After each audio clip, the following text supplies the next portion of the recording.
se prend la vérité en pleine face. Ok, let's go. On va regarder cette vidéo, tiens, on est sur le thème LGBT. On va regarder un peu de tout, là. On va regarder un peu de tout, let's go.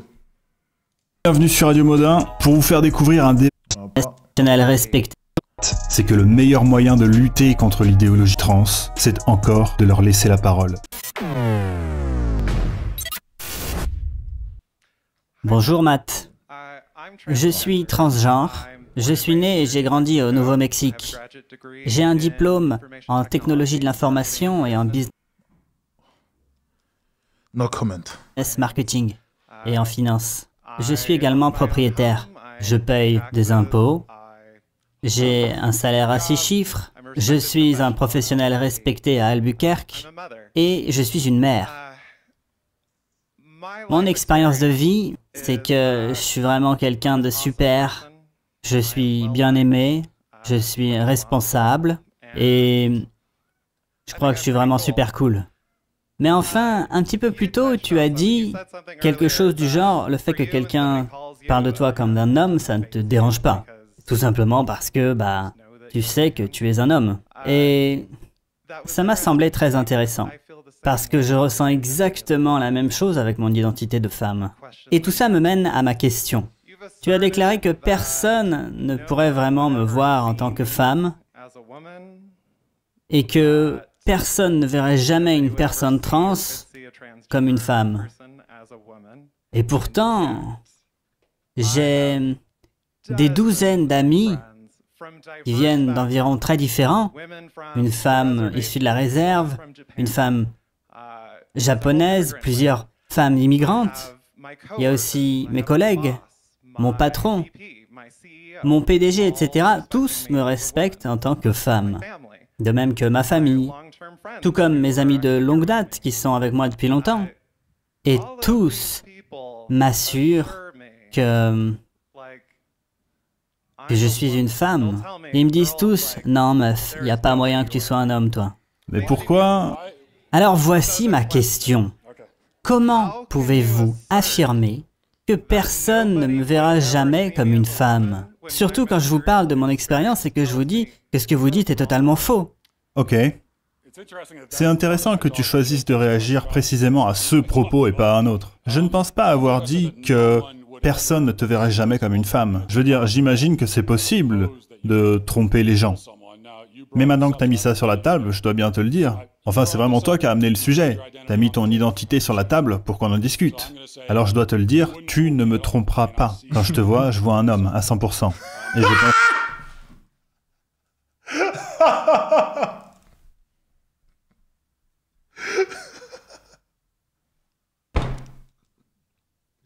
No. He's a savage.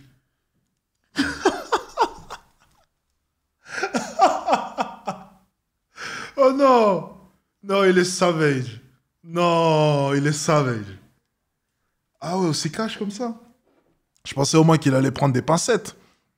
Enfin, pour répondre à son propos avant que lui réponde, c'est très simple, c'est ton environnement, c'est ton entourage. Moi, ce que je t'aurais dit simplement, c'est que la majorité, pour plus de la moitié de la population, tu resteras, quoi qu'il arrive, un homme, que tu le veuilles ou non. Maintenant que dans ton entourage, ok, que avec tes amis, professionnellement parlant, peu importe, on te considère comme une femme ou bien, du moins, on te fait plaisir en te donnant l'appellation que tu veux avoir, je veux bien. Mais par contre, que tu veuilles imposer à un inconnu, ok, cette même appellation, là, par contre, tu ne pourras pas. Ok, ça sera juste mon point. Le faire avec ton entourage, ça ne me dérange pas. Mais venir m'imposer ton point de vue, ça, par contre, je ne peux pas. Parce que moi, lorsque je te donne ton pronom, je me fie à la biologie. Je me fie à ce que tu es, pas à ce que tu penses être. Ce que tu penses être n'est pas de mon ressort. Je suis là pour juger la réalité que je vois, pour faire état de la situation. La manière dont tu vas interpréter ce monde à ta manière, ce n'est pas mon souci, ce n'est pas mon problème, et tu ne pourras jamais me reprocher cela. Traduction, raconte ce que tu veux avec ton entourage, moi, me fais pas chier. Je vais boire un petit coup, on ne sait jamais. Je suis membre d'LGBT au passage, je préfère préciser. Parce que c'est ce que la plupart des gens voient aussi. Mais le fait qu'il y ait des gens dans ta vie qui te disent « Ah ouais, t'es totalement une femme », ça fait aucun doute. Eh ben c'est exactement ce dont je parle. Personne ne m'a jamais dit dans la vie « Hey, t'es vraiment complètement un homme ». Si un pote à moi m'avait appelé au téléphone pour me dire « Hey Matt, t'es vraiment un homme », je me dirais « Attends, Son argument est excellent. Franchement, son argument, j'aurais pas trouvé mieux. Franchement, son argument est excellent. Je me demande c'est qui. Parce que là, la manière... Ah, son argument, il est excellent. Bah, vous savez, j'adore les débats. Mais là, c'est excellent, là. Comment est-ce qu'il s'appelle? Je vais regarder. Il s'appelle comment, les gars? Ah, c'est excellent, la manière dont il lui a répondu. Ah, je trouve pas. Ah, c'est dommage. Comment est-ce qu'il s'appelle? Est-ce que vous pouvez mettre son nom et prénom en commentaire? J'irai regarder un peu, je connaissais pas. C'est excellent la manière dont il a rétorqué. En fait, c'est imparable. il y a quelque chose qui va pas chez lui. Pourquoi est-ce qu'il me dirait une chose pareille? Ça n'a aucun sens. Donc le fait que tu commences la conversation comme ça prouve tout simplement que j'ai raison. Et que tu as besoin, même dans ton propre esprit, qu'on te confirme ton identité. Tu as besoin d'être rassuré à ce sujet. Maintenant, ce que j'aimerais...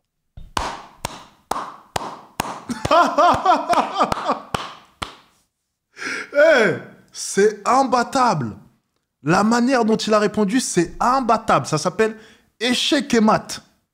Tu peux même pas... En fait, il n'y a même pas de réponse possible. Matt Walsh. Ok, on va regarder. Je vais prendre en photo. Matt Walsh. Ok. J'irai regarder. C'est imparable. La manière dont il a répondu, c'est imparable. Excellent. dire, puisque bon, bah, t'es là, debout devant moi, et que tu as mis ton identité sur la table, justement pour qu'on puisse en discuter. Je la garde en réserve, celle-ci, au cas où. Un jour pour un débat avec LGBT. C'est imparable. Comment est-ce que tu sais que tu es une femme? Eh bien, c'est arrivé quand j'ai commencé à entendre des personnes trans parler de leur expérience avec leurs propres mots. C'était il y a environ 2 ans. Et entendre une personne décrire toutes ces choses, ça m'a vraiment fait réagir. C'était une femme qui venait d'Angleterre et qui décrivait son expérience, son enfance, son adolescence. Et ça m'a vraiment ouvert l'esprit de l'entendre parler. C'était juste un podcast que j'écoutais en allant laver mon linge. Ça m'a retourné l'esprit. D'entendre une personne décrire avec autant d'éloquence et de précision ces choses que moi-même je ressentais. Et elle ressemblait à quoi, cette description? Ok, alors... Bon alors honnêtement, c'est vrai que je suis un peu hésitante. Je sais que plus tôt, vous avez parlé de la difficulté des femmes transgenres à décrire leur identité. Mais enfin, je me sens obligé de dire que j'ai pas l'impression que vous vous engagez dans cette conversation en toute bonne foi. Mais alors pourquoi est-ce que t'es là? Pourquoi est-ce que tu t'es levé pour parler, si tu veux pas avoir de conversation? Tu m'as dit que tu avais découvert que tu étais une femme. Je te demande, comment est-ce que c'est arrivé? Je pense que c'est une question tout à fait sensée. Très bien. Eh ben, dans un premier temps, en écoutant des personnes trans, et j'ai... Alors, on en parlait tout à l'heure. Est-ce que vous voyez la manière dont tout s'embrouille dans leur esprit? Comment est-ce que rien n'est clair? Vous n'avez pas l'impression qu'à chaque fois, ils ne savent pas réellement ce qu'ils disent? Ben oui, c'est ça le problème. C'est lorsque tu essaies de réfuter une réalité, lorsque tu essaies vraiment de mettre de côté le monde réel et que tu essaies de créer ton monde, ta propre interprétation de celui-ci, eh bien des fois tu t'en mêles avec la réalité. Lorsque tu regardes les personnes trans parler et expliquer leur idéologie, tout le temps ça bute sur les mots, ça hésite. Tout simplement parce que le réel par moments les rattrape et ils sont obligés de modifier cette réalité pour pouvoir... Est-ce que vous voyez ce que je veux dire? Par moment, tu as l'impression qu'ils veulent dire quelque chose qui va à l'encontre même de leur idéologie. Et du coup, ils se censurent, ils corrigent dans leur cerveau et ils essayent de mieux communiquer pour être en accord avec leur idéologie. Tu as l'impression que constamment dans leur esprit, ils se battent avec la réalité pour éviter de dire une phrase qui pourrait laisser penser que... C'est exactement ce qui se passe dans leur cerveau parce que c'est super dur. Il faut comprendre qu'ils essayent de réfuter la vérité. Ils essayent de réfuter la nature en elle-même. Et donc oui, débattre à l'encontre même de quelque chose qui est approuvé, que tu ne peux pas nier, c'est extrêmement dur. Je n'ose imaginer si un jour j'avais eu à débattre de quelque chose dont je sais l'absolue vérité. J'aurais été dans une merde pas possible. Et oui, pendant le débat, j'aurais bugué plein de fois. J'aurais bugué plein de fois. Parce que j'essaye de débattre avec quelque chose de factuel. C'est super dur. C'est extrêmement dur. Femme, je te demande, comment est-ce que c'est arrivé? Je pense que c'est une question tout à fait sensée. Très bien. Eh ben, dans un premier temps, en écoutant des personnes trans, et j'étais genre, ouais, ok. Cette personne qui est en train de décrire toutes ces choses, c'est ce que je ressens. Quand on se regarde soi-même dans le miroir et qu'on ne se reconnaît pas, comme quand on vous dit « Oh, vous êtes tellement un exemple de masculinité positive, vous êtes vraiment un modèle ». Moi, quand on me disait ça, c'était comme s'il parlait de quelqu'un d'autre. Vous savez, ça veut dire... Mais attendez, mais quel homme a déjà réussi de couper comme ça? Là, elle vient de cap. Elle vient de recracher quelque chose qu'elle a entendu quelque part. Attendez, est-ce qu'il y a vraiment un homme, dans sa vie, on est venu lui dire « Oh, t'es vraiment un exemple de masculinité. Oh, t'es vraiment... » Les gars, même moi, les gars, j'ai réussi ma vie, on peut le dire. Je gagne très très bien ma vie, ok? J'ai pas à me plaindre. Je mange très bien le soir. J'ai une vie qui est supérieure à plus de 99% des Français. Même moi, on n'est jamais venu me voir en me disant « Oh, mais t'es vraiment... » Sauf par exemple, mais dans ma vie de tous les jours, dans la vie de tous les jours. Mon entourage ou même pas « Oh, t'es vraiment un exemple de masculinité. Oh, mais c'est vraiment... Mais qui... Oh, qui fait ça? Qui fait ça?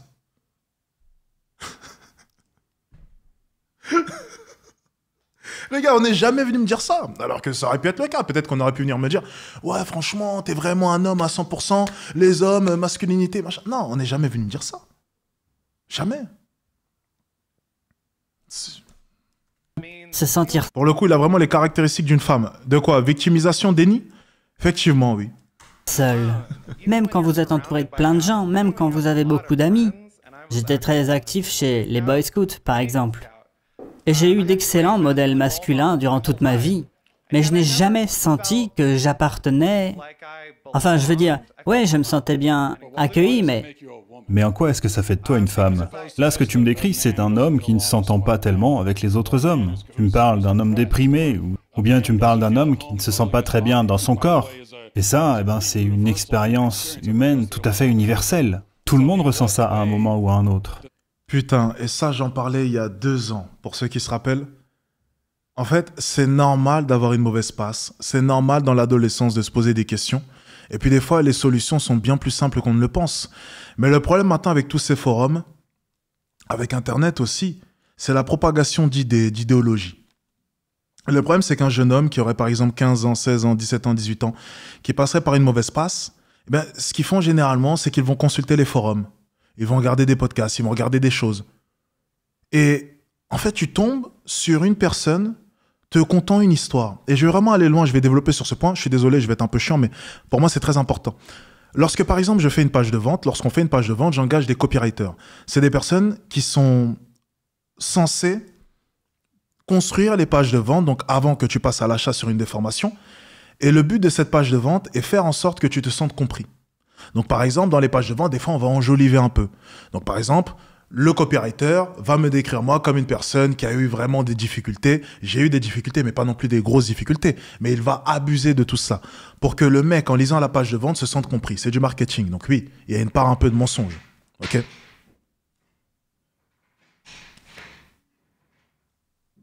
Bon, bref, c'est là où ils font des travaux. Donc, le but étant de faire en sorte que la personne, en lisant la page de vente, se sente comprise. C'est « Oh, Alex aussi a eu du mal.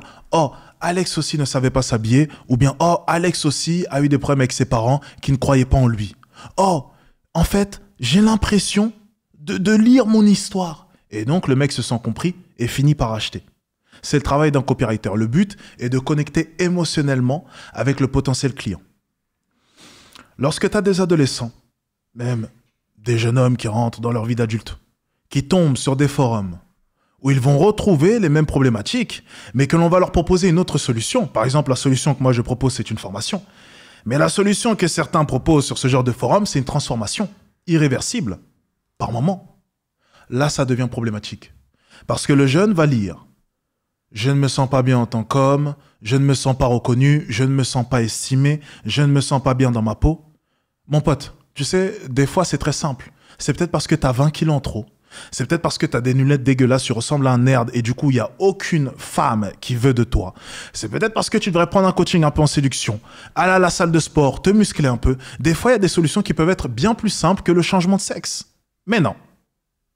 Tu as certaines personnes qui vont prendre des décisions irréversibles. Et tu sais, c'est quoi le pire? C'est qu'il va y avoir 2 camps ensuite. 3 camps. 3 camps. LGBT, on supporte quand même. Les personnes qui avaient vraiment besoin de ce changement de sexe. Ensuite, il va y avoir les personnes qui vont regretter. Et ensuite, il va y avoir les personnes qui vont entrer dans un état de déni pour essayer de se réconforter dans leur choix. Le déni étant un mécanisme du cerveau servant à vous protéger lorsque la vérité est trop dure à admettre. Parce que pour ce qui est du 3e choix, si le déni n'était pas là, si le cerveau n'était pas bien construit, la plupart se seraient sûrement suicidés. L'utilité du déni est là. Pour le 3e point. Mais en quoi ça fait de toi une femme? Enfin, c'est quand même assez intéressant. Tu as dit que tu avais écouté l'expérience de d'autres personnes transgenres. Mais qu'en est-il de l'expérience des femmes? Parce que toi, tu dirais que les femmes trans sont des femmes, non? Oui, absolument, je dirais ça. C'est exactement la même chose? Alors dans ce cas-là, pourquoi est-ce que tu as besoin des témoignages de trans et pas de femmes? Dire, quand tu vois les autres femmes dans la pièce, en quoi est-ce que tu considères que tu appartiens à la même catégorie qu'elles? Eh ben, je sais parce qu'elles me le disent. Attends, tu as besoin d'elles pour te dire qui tu es? Des femmes? Bah oui. Oui, je fais confiance à l'opinion des femmes autour de moi. C'est incroyable, tu devrais essayer. Et si on faisait un vote et que la plupart des femmes disaient que tu n'es pas une femme? Dans ce cas-là, est-ce que tu arrêterais de te considérer comme une femme? Est-ce que tu pourrais dire dans ce cas-là, c'est que je suis pas une femme? Waouh. Elle vient de dire une connerie. Je dirais que la plupart des gens sur cette planète n'ont aucune idée de qui je suis. Je vais plutôt me baser sur l'expérience des gens qui ont passé une partie de leur vie avec moi. Mais pourquoi vouloir compter sur l'opinion des autres pour décider de qui tu es? Eh ben, pour le contexte. Enfin bon, voilà, je sais que tu veux dire que... Enfin, tu aimes bien dire que...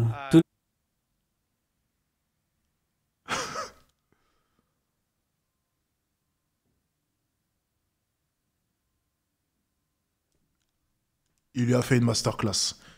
De A à Z, il lui a fait une masterclass. C'est vraiment... Je connaissais pas ce gars-là, mais je vais aller regarder ses vidéos cet après-midi, là. Quand j'aurai fini le live, il lui a fait une masterclass. C'est vraiment... il lui a fait une masterclass exceptionnelle. Il n'y a rien à dire. Le monde est comme ci ou comme ça. Les gens soutiennent les trans et pourtant, ils se suicident quand même bien souvent. Mais si je me dresse dans cette pièce pleine de gens qui vous applaudissent et que je pose des questions du genre « Comment puis-je élaborer une nouvelle législation ici au Nouveau-Mexique, le lieu où j'ai grandi ?» Oui, enfin, toi, Regardez le regard de la femme aux cheveux blancs à gauche. parce que tu voudrais renverser le transgenrisme. Et enfin, je me sens pas en sécurité. Attends, tu viens juste de dire que tu étais en train de te dresser dans une pièce où tout le monde était contre toi. Et tu vois, tout va bien, t'es pas en danger. Bon, enfin écoute, ok, tu veux pas répondre aux questions. Mais enfin, pour en finir avec ça, parce qu'on parle de féminité. Alors les gens vont probablement crier la question que j'ai envie de te poser maintenant. Mais enfin, tu sais que tu es une femme. Oui. Qu'est-ce que c'est? Eh ben, le genre, c'est quelque chose de social. Qu'est-ce qu'une femme? Qu'est-ce qu'une femme? Qu'est-ce qu'une femme? Définis femme. Une femme, c'est quelqu'un qui est inclus dans la société, qui est respecté et vu et reconnu par les autres femmes. Encore une définition circulaire. C'est ma définition. C'est la mienne. Bon, très bien. Oh non. C'est fou, mais c'est ce dont je parlais au début. C'est dur de débattre face à la vérité. Lorsque tu débats et tu essayes de réfuter la réalité, en fait, c'est peine perdue. C'est peine perdue. Tu vas t'emmêler les pinceaux, tu vas réfléchir, ton cerveau va bugger, et ensuite la réalité va te rattraper, et puis des fois tu vas te contredire, et ensuite tu sais plus quoi dire, et puis du coup à la fin, le seul mécanisme, c'est simplement dire « C'est ma définition !» qui n'est pas un argument et qui n'est pas un élément de réponse.